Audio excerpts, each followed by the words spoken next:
வணக்கம் மக்களே, கிவ்அவே வந்து சண்டே அனௌன்ஸ் பண்றேன்னு சொல்லியிருந்தேன். 3 பேருக்கு இந்த டிஷ்யூ சில்வர் டிஷ்யூ சாரி கொடுக்குறேன்னு சொல்லியிருந்தேன் இல்லையா? 3 பேருக்கு இப்போ வந்து அனௌன்ஸ் பண்ண போறேன். நிறைய பேர் ஃபாலோ பண்ணாம நீங்க வந்து சாரின்னு சொல்லிட்டு கமெண்ட் பண்ணிருக்கீங்க. அதனால 5 பேர் மட்டும்தான் ஃபாலோ பண்ணி லைக் பண்ணி கமெண்ட் பண்ணியிருந்தாங்க. 5 பேரை வந்து நான் எழுதி வச்சிருக்கேன். இதுல வந்து எங்க பாப்பா வந்து 3 பேரை செலக்ட் பண்ணுவாங்க. அது யாருன்னு சொல்லிட்டு இப்போ வந்து சொல்றேன்.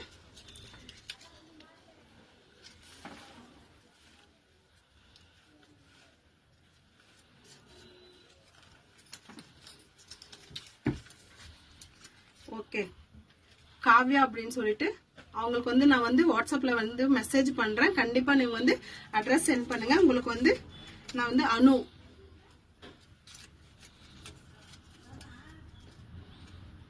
பாவனா அப்படின்னு சொல்லிட்டு உங்களுக்கு வந்து நான் வந்து கமெண்ட் பண்றேன். கண்டிப்பா வந்து நீங்க எனக்கு வந்து அட்ரஸ் சென்ட் பண்ணுங்க. அனுப்பும் போது கண்டிப்பா உங்களுக்கு வந்து வீடியோ சென்ட் பண்றேன்.